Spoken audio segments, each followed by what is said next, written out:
What are 3 things you need to know to succeed in your sales career? Let's find out. So the first thing you got to do to break into sales is break the employee mindset. Now, when taking advice from anyone, it's always important to look at where they are and where they've been. As a lot of people want to give advice, obviously I'm giving a degree of advice in this video, but you've got to take the context from the advice and apply it to your personal situation. And some people will want to force their set of values and their set of beliefs onto you. And that could be your parents, it could be friends, it could be bosses, colleagues, that they might believe that employment is the path to freedom. You know, you got to have work-life balance, you got to be able to do this, you got to be able to do that, etc., etc. Now, those beliefs aren't necessarily conducive to success in a sales career. And sales is definitely not for everyone. It's a high-pressure industry. There's a lot of expectation on sales professionals as they literally drive the company forward. They bring in the money, they bring in the revenue. There's a lot of hours, especially in the early days when you're forming your career. You face constant rejection day after day, people saying no, people not answering your calls. It's a constant barrage of rejection. And in some cases, people do earn lower than standard wages than what they would if they just went and worked a normal job. So that's why developing the skills of sales is very important. Now, as your career develops, there's going to be different stages that you go to. For me, with the stage that I'm at, because I've been able to build a strong degree of wealth, I've developed strong sales skills. I understand the difference between good processes and bad processes, and I have my personal philosophy and beliefs on how sales should be done. Whether that's right or wrong, it's not for anyone to judge. That's what I believe and what I know works because it's worked for me. But I'm not going to inject that onto someone else. I will find people that align with the way that I believe. That's because I've got the experience now and I'm at a point in my sales career where I can be picky, I can be choosy, and I don't need to work for just anyone to get myself in the door. Reverse that back to the start of the career and I literally had to take anything that I could. So initially, as I mentioned before, the first position that caught my attention, they said it was $400,000 OTE plus, and you'd be getting warm leads and this and that, etc., etc. All of that turned out to be not true. I just did the maths after the first couple of weeks when I was there. I'm like, hold on, this isn't possible to earn $400,000. I literally need to be working 200 plus hours a week to do it. So obviously that's not going to happen. But at the time I had no experience, I had no results, I had no skills. So I just needed to take what I got. The leads weren't warm. We had just lists of people from years ago that had either downloaded content or had some sort of interaction with the brand, whether it's watched a video or something like that. And we just cold called every day, 100 plus dials a day. And the KPIs I had were 10 bookings per day for the actual sales leaders. So I wasn't actually doing sales. I was just booking for the actual guys that did the sales. So I had to book 10 appointments per day with an 80% show up rate, meaning 80% of the people that I booked. And if I didn't hit those targets, I would get no commission. So it was a pretty tough slog in those days. I was 24, maybe 25 at the time. And the hours were pretty hectic. I would be getting up at 4:30, getting dressed, going to the gym, getting a gym session in for an hour, getting on a train at 6 o'clock, getting to the office just after 7, having a shower at the office, getting into the office around 7:30. We'd do our morning meeting and basically kick off work at 8:30. But we'd already be doing stuff prior to that, like following up messages, doing things like that, making sure that people were showing up for the meetings. All that sort of stuff was happening between 7:30, 8:30. Then as soon as 8:30 rolled around, and all day just non-stop, I'd be calling. I'd take 20 minutes for a lunch break, but I wouldn't take a lunch break until I'd done at least 6 bookings for that day, so that I knew that after my lunch break, I only had 4 left, and I was on the tail end of hitting my KPI, my quota. So it was intense. And most days, especially in the first 2 months or so, I wouldn't be finishing till 7, 7:30, sometimes even 8:30, 9 o'clock. You might be thinking, who's answering calls at that time? We were still calling. We were still getting people on the phone and still trying to get conversations happening. Time zone differences, things like that definitely help, but people still answered the phone at that time. Would I do it now? No. But again, I can now be choosy about what I do and what sort of sales roles I take. So in that formative period, I just did whatever I had to do to hit my KPIs, hit my numbers. So 1, I could earn commission. 2, I could develop skills and get the reps. And from a results perspective, from day 1, I hit 12 bookings or something like that. So I never dropped my booking numbers below 50 for the week. My average was around 60 to 62. So I always went above KPI. But for the first 4 weeks, the first month, I really struggled with the stick rate or the show up rate. So I think my show up rate was averaging around 63%, which is quite a bit below the 80%, right? So only just over half of the people that I was booking were actually showing up to the next meetings. So then I had to think, okay, well, what could I do better on the calls? What systems could I put in place to get my numbers up to that 80%? And once I started learning and just trialing, testing things, I got the number up to over 90%. So pretty much everyone I was booking was showing up to the next call. And as a result of me coming into the company sales doubled in that period. So as you can imagine, the company was loving me at that point. And I developed the work ethic, the skills, the understanding of what needed to happen to get the outcome. Now, by the time I was ready to move into sales leader, I was no longer having to go from 8:30 till 7:30, 8 o'clock doing pretty much 12-hour days, just calling. I roughly finished around, still late, but probably around 5:30, 6 o'clock most days, because my skills improved, my efficiency improved, my processes that I implemented were making things more efficient. Therefore, I was getting more time back in my day by just doing things better. When I moved into sales leader after nearly 4 months of being in the booking role, I implemented the same processes there. So I was able to get a greater result for less time input. So I was now able to start buying back some of my time by being more efficient, having more skills, and having better processes. But if in the early days, I thought like an employee, clock in at 9, clock out at 5, day done, just stop thinking about it, doesn't matter what happened during the day, switch off, then I wouldn't have been able to develop the skills, the understanding, and the nous to excel when it came to a sales leadership role. So just to give a bit more of the story context, when I moved into a sales leader role, the rest of the team quit. So people were already dropping off prior to that. As I was booking, 2 people quit, then I moved into sales leader, and the remaining 3 quit as well over the course of the next month. So I only had a teammate for about 4 weeks of being a sales leader, and I never had a booker. I had never had a me working for me. So I had to be hyper efficient with my booking, my scheduling, my pitching, because I needed to still hit quota, still hit targets for commissions, etc., whilst doing the entire role end to end, whereas previously the guys had me doing it. So I was always looking for ways to make things more efficient, make things faster, make things better, give feedback to marketing if the leads were low quality, so I was wasting my time calling them. I became a bit of a process snob in a sense. So by the time I'd left that company, I'd broken a ton of records.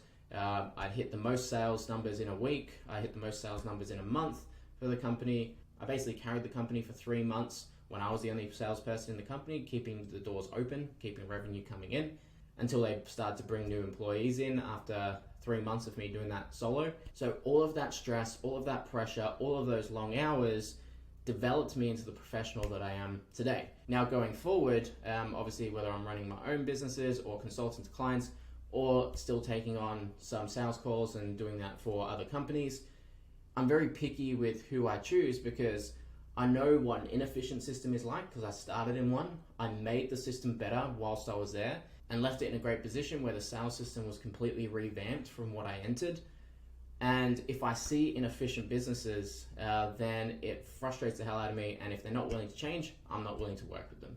Because at the end of the day, if you are in sales, your time is money. And if you're wasting time calling low quality leads, doing admin work, doing poorly set up follow-up processes, having no sales collateral and things like that, if the system just isn't there, then what can I do? Like, I'm not going to waste my time doing what I did back then now, because I've done that in my career, and now I'm at a point where if I am going to work with someone, either you're going to pay me to revamp all that, or if you want me to be selling for you, you need to have all that in place already. Otherwise, you're going to pay me extra to put it all in place for you, then I'll sell. So I guess the moral of the story is, at the beginning of the journey, I just had to do what I needed to do. Whatever was going to work, whatever was going to get my foot in the door in the industry, I just did it, and I worked my ass off to master the skills, develop the systems, and develop everything that I know today. And then as I've progressed, I've slowly honed and refined and got better and better and better, where now I can be extremely selective with who I work with because, one, I'm not financially driven in terms of I'm not in debt anymore, so I'm not desperate to earn money and climb myself out of that.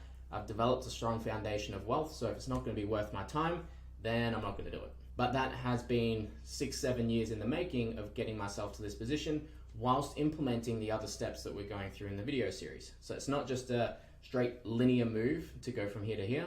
There are ups and downs and challenges along the way, but early on, you need to work, you need to hustle, you need to grind. You're not going to be getting great work-life balance in that time. It's going to be long hours, hard work, and you're probably not going to get paid as well as you'd like to be.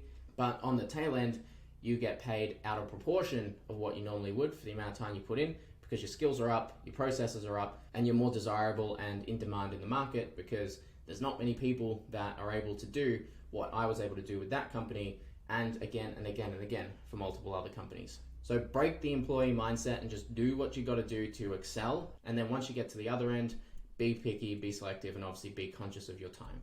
So that leads us into the next one, which is value versus time. Again, depends on the stage of your career. So Jim Rohn, a famous philosopher and personal development speaker, used to talk about seasons of reaping and sowing. So when you're early in your career and you're early into your development journey, you're in a season of sowing. So that's when you really need to focus on learning, development, and growth instead of earning and reaping. So income comes second. Skill acquisition comes first. Now, however long this takes is dependent on each individual. It's basically until you've got a proven track record of development of skill, and obviously your skills and understanding and thought processes are going to continue to evolve over time, but you'll raise yourself to a degree of competency where you no longer need to do those sort of roles. Like the role that I did when I started my first sales job, I would never do that again. I'd never be getting up at 4 o'clock so that I could go to the gym and then catch a train to go to an office to work for someone else. I get up early for my own business and for my own stuff, but I would never do that again for someone else, no matter how much someone was willing to pay me, because I've moved above that from a skills perspective, I've moved above that from an experience perspective, and I'm more in a position when it comes to a sales career of reaping, not sowing, right? But if you're on the opposite end, you need to understand, you need to give time. You need to sow the seeds, you need to make connections, build your networks, build your skill sets, develop your understanding of processes, of business, of how a sales end-to-end system works. And then once you've mastered all of these areas where you can get above average results in each of these components, now you can start to transition and be a bit more conscious of your time and value your time, moving into a season of reaping, not sowing. So this is where being selective of the companies you work with is very important, and the standards that you're willing to accept for yourself and for the companies you work with. And I'll expand on that in a couple of slides. But first, in terms of where to begin, start as an SDR, BDR, booker, whatever term a company that you're applying to uses. But I personally believe, and that obviously I'm biased because it's the path that I took, but that is the best learning ground for a sales professional, because you don't have the pressure of closing deals and bringing revenue into the company. All you need to do is have conversations, get meetings booked, and you develop a foundational skill set so that you can get people to stick to meetings, you can develop follow-up systems, you can develop processes, you can develop your work ethic of getting on the phone. You build all the foundational skills outside of just closing the deal. So I would say if you're starting out in your career, start in that sort of position where you don't have the closing pressure. But whilst you are in that position, get yourself educated. You're obviously here getting educated. Go to other sales trainers, go to the top performers in your company and just listen to their calls. Study and read books on marketing, persuasion, sales. Just educate yourself whilst you're in this season of sowing, so that when you do move into a closing role, you smash it from the get-go like I was able to do, because I spent every hour outside of doing the job learning. On the train on the way into the city, I would be learning. On the way home, I would be learning. I'd be reading books, I'd be listening to podcasts, I even did a full advanced diploma in financial planning so I could understand the financial side of companies, and obviously the rest of the stuff we're going to go through in the video series. In that time whilst I was working that role, in the hours that I was on the train. So I was doing 12, 13-hour days, completing an advanced diploma, then also studying sales. Like it was hectic. So spend your time getting educated and invest in yourself, because it's going to propel your career further forward as you develop. And the last thing is mastering your KPIs. Again, I know it's covered a little bit, but This simply means just understanding your numbers. Understand what sort of activity you need to do to get the outcome that you desire. Now, this will obviously change and be optimized as you develop your skills and your processes over time, but initially you just need to put the input in. If it's on average taking you 100 dials to get 10 bookings, you need to hit those 100 calls, no matter what. If it takes more than that, you need to do more than that. You just got to do what you got to do whilst you're improving and whilst you're optimizing the efficiency of the processes. Now, each company will have its own set of KPI structures. I personally believe in input-based KPIs. So if you know that you need to do 100 calls a day to get 10 meetings, out of those 10 meetings, you'll get 5 sales qualified leads. And then out of those 5, you'll get maybe 1 or 2 deals. Then you need to follow that system. But each one is a consequence of the other, right? So what frustrates me with companies is when they say, you need to do 10 pitches a week. Great. Why do I need to do 10 pitches a week? What's the purpose of that? Oh, well, if you do 10 pitches a week, you'll get 2 or 3 deals. So my KPI is I need to get 2 or 3 deals, not do 10 pitches a week. Well, the 2 or 3 deals will come off your 10 pitches a week. But 10 pitches a week is a consequence of further up the chain. So, for example, a company that I worked with for a period, they had terrible lead flow. And they had no sales collateral to go outbound. They had a commoditized service that they were trying to sell. And when we'd bring this up, the feedback was just do more activity, 10 pitches a week. Like, well, there's not 10 qualified leads coming into the pipeline. Marketing is not generating enough. I'm doing the outbound work, but we don't have any point of difference in the market to generate enough sales qualified leads to build out 10 pitches a week. So there's a breakdown in the system. And their response was always just more activity, which doesn't make any sense. So if the system is broken, then the KPI structure is broken as well. So how I personally like to tie KPIs, because in the latter stage of the career and currently I just set personal KPIs, it's around what sort of income do I want to make? How many deals do I need to close off that? And then I just need to do whatever needs to be done to get that many deals per week within the company's ideal customer profile, their ICP, because I'm not going to be just selling anything to anyone and selling things to people that don't actually serve them and help them get a result and help them get an outcome that they want, which some companies don't necessarily care about that. They just care about get more revenue in the door, regardless of if the person's going to be a good fit or not. And then 3 months later, when the client doesn't get any results, they just say, oh, well, it was a bad deal, your fault. Well, you set these KPIs, these numbers for me to hit, and then gave me this material to build this system with. This is all I had to work with to hit these numbers, and you guys didn't deliver. So I could go on a whole tangent of that, but I won't go into that now. The premise is, initially, master the company's KPIs, whatever they tell you to do, just do it. Like I had the 10 bookings a day and the 80% stick rate. I just hit that regardless over and over and over again. And now at the stage I'm at, I set my own KPIs because I know what I want out of a role. Therefore, I just build my own KPI structure, and the companies I work with work within that, not the other way around. So some things to look out for when you are looking to work with a company in sales capacity, which I just mentioned a couple, like misaligned KPIs. But the first thing is poor management, marketing, or offer. So what this means is if the management is inexperienced, if the management doesn't actually understand sales, which you'll be surprised how many sales managers are out there that either haven't ever been in sales, or they just have a very old school Jordan Belfort belief in sales of jump on the phone and sell as many people as possible, regardless, a bit of Wolf of Wall Street style, just get the money in your pocket, it's better in yours than theirs mentality.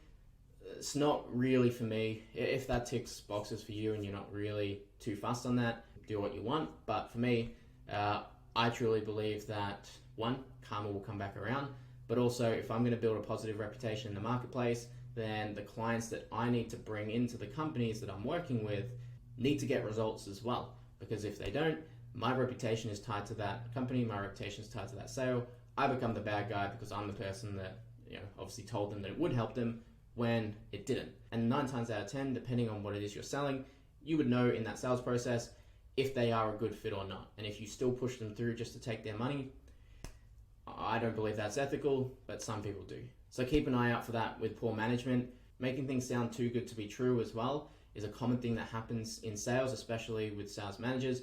They'll say, well, so-and-so hit this amount of commissions all the time, and they're getting all this money and they're doing all that, when a lot of it is just not true. So So if you're sitting down in an interview or you're sitting with a manager talking about a sales position and they're being very hyperbolic with the earning capacity, with the performance of the current team, if they're saying this is the greatest thing since sliced bread, this is the best opportunity you're ever going to find, that's a big warning sign that it's actually not.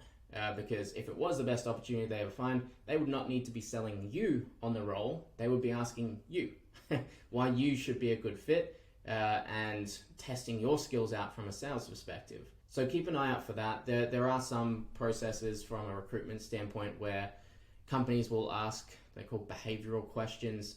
I think they're a waste of time when it comes to sales, because that's not sales.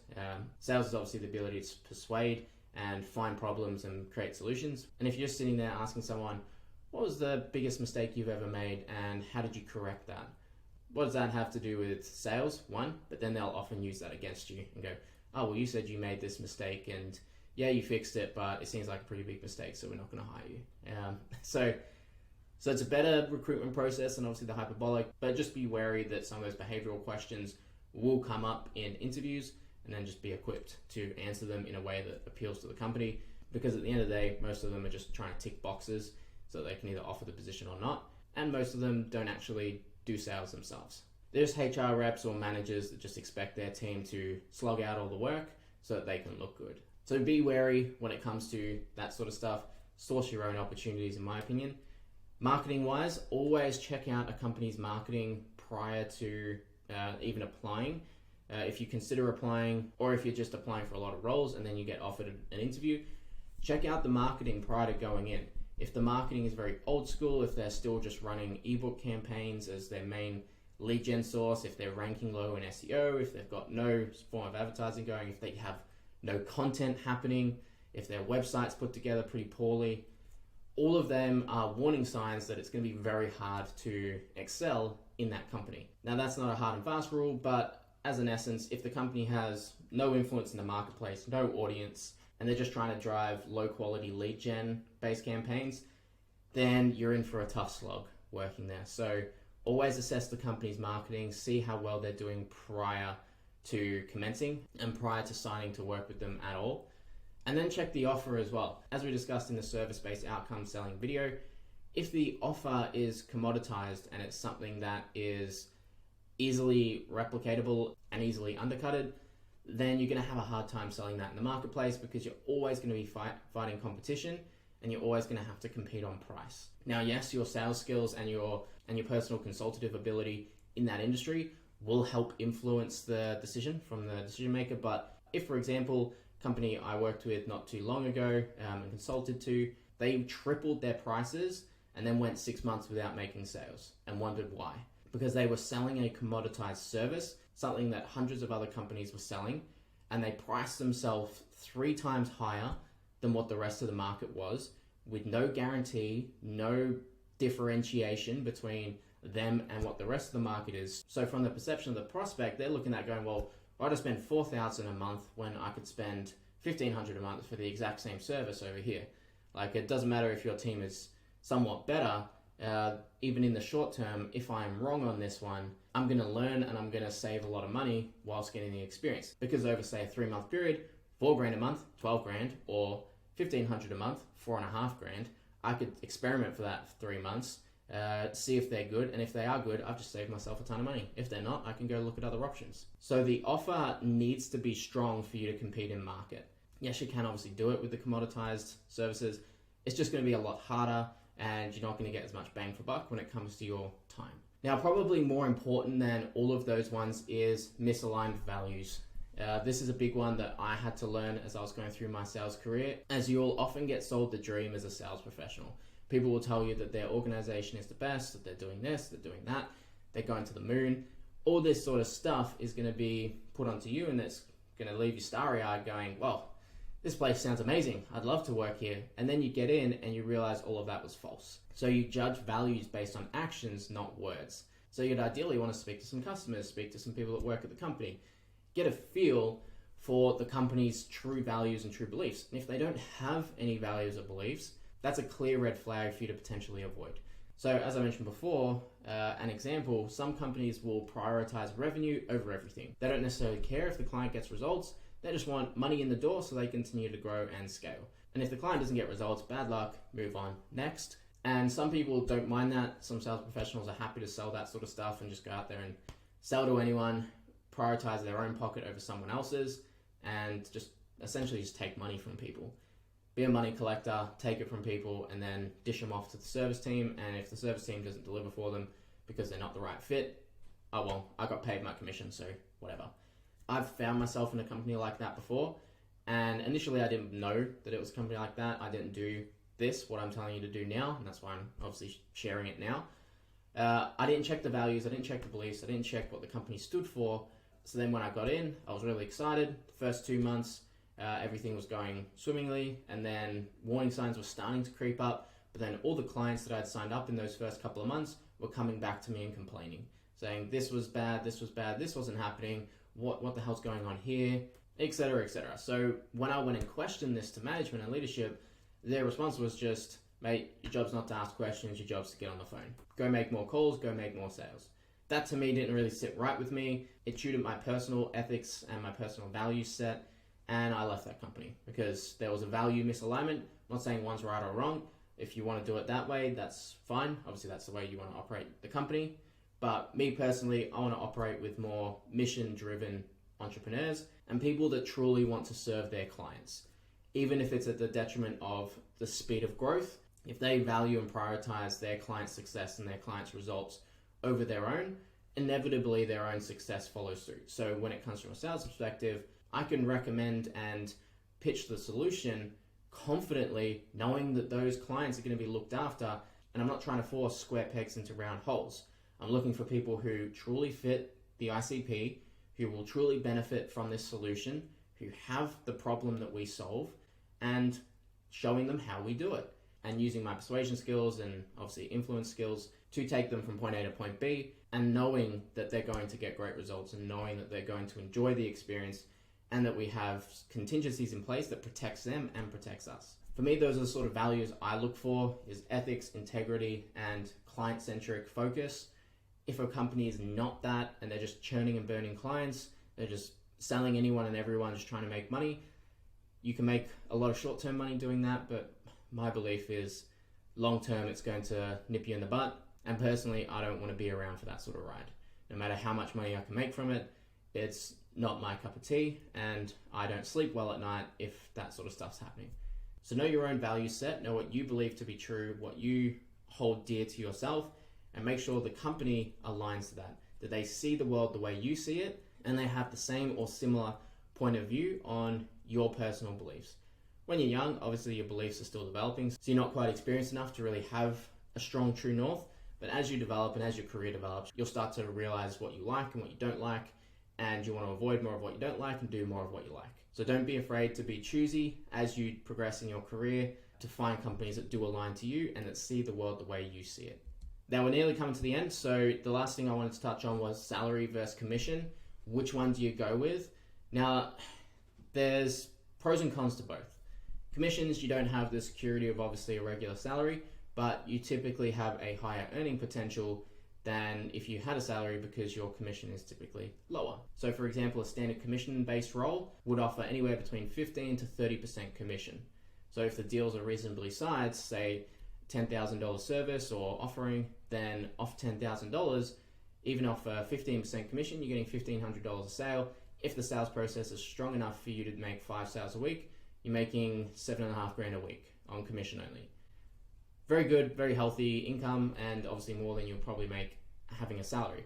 Whereas with a salary, typically you'll get say 50 to 100, 120, sometimes more if you're going into tech sales as a base salary. So you've got sort of that safety net of 2 to 3K a week coming in, but your upside commission is capped, normally somewhere between 5 to 10, maybe 12%. So it's not as high of a potential upside, but you do have that safety of a salary. Now this is where it becomes very important to assess the companies that you're working with, because some companies have really strong structures, really strong offers, and a really strong process where working commission only makes a ton of sense because the things are there for you to be able to hit 3, 4, 5, even 10 sales in a week. My best contract that I had coming up, that I generated the most income for myself, we were able to hit 6 to 8 new contracts a week at a 26K value. So we were generating nearly $200,000, sometimes more, worth of value, worth of clients per week.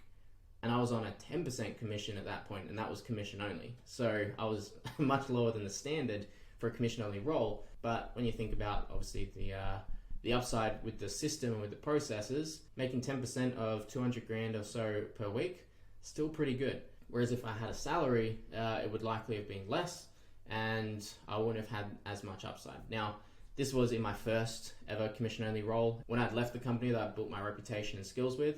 So now I probably wouldn't have taken it for 10%. I would have at least asked for 15%, if not more. But at the time, I was happy with that, and I was obviously earning a good income. But with the role that I had prior to that, for example, I had a salary. I had a 50K base, and then I got commissions on top of that. So I was starting out, I was fresh, I was new, had no experience. So 50K base was probably one of the highest I could earn, somewhere between 50 to 70 when you're going into like an SDR, BDR role. And I needed the salary, one, because my commission structure wasn't really structured to support a full-time income on commission only, but also I didn't have the skills yet. I wasn't confident that I could go out there and produce week after week because I hadn't done a sales role before. So having the salary there and able to take the pressure off, where I could just focus on the skills and the development and the journey, while still being able to pay the bills, keep the lights on and keep things moving and progress. So I've kind of gone through a few phases when it comes to salary and commission, starting with a salary plus commission, then going commission only, then requesting retainers plus commission. Reason being, my skills develop more. A lot of companies don't have great sales processes, so often when I go into a company, I have to rejig their processes and optimize things because they just don't have the right things in place. So as you gain more experience, as you gain more demand in the market, you might decide, yeah, I don't want to really work for commission only.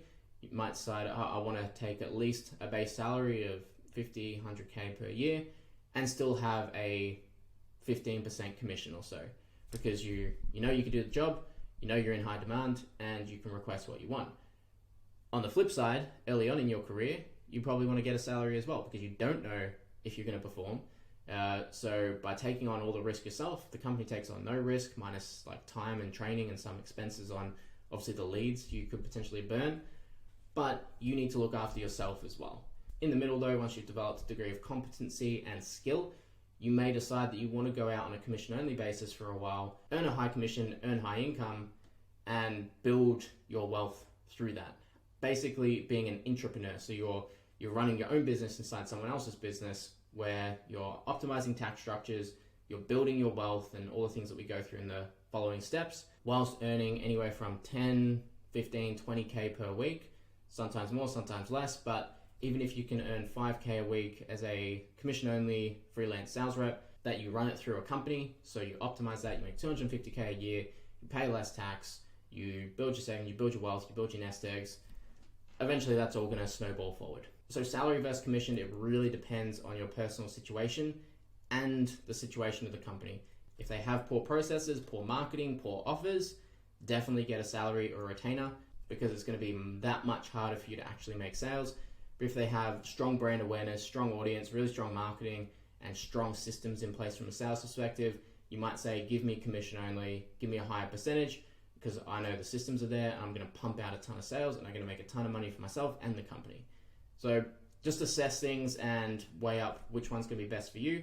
When starting out though, I always recommend start with a salary whilst you build your skills and go through that period of sowing the seeds and learning. So if you want any support or guidance, whether you are a sales professional, either looking to break into the industry or take the next step in your career and move through those stages, or you're a solopreneur, entrepreneur that needs to refine their sales systems, that needs to hire and attract new sales professionals, reach out and we can assess what's going to be the most logical next step for you based on your personal situation, your personal circumstances, your skill sets, and everything we've sort of discussed in this video. So just reach out to us for support. We'll send across a form for you to fill out so we can get a bit of a picture of what the opportunities and options are. And then if we need to jump on a call to discuss it, we'll jump on a call and look at what sort of options you have going forward. So don't be shy to reach out if you need that extra help and support. But that concludes the end of this video. I know it was a bit longer than some of the others, so hopefully you got a lot of value from this and just hearing some of the things that I've been through in my sales career and some of the things that I've noted to look out for when going forward, but also had some inspiration about what the potential is in a career in sales, whether you are a sales professional, solopreneur, entrepreneur. So go out and take your sales career to the next level.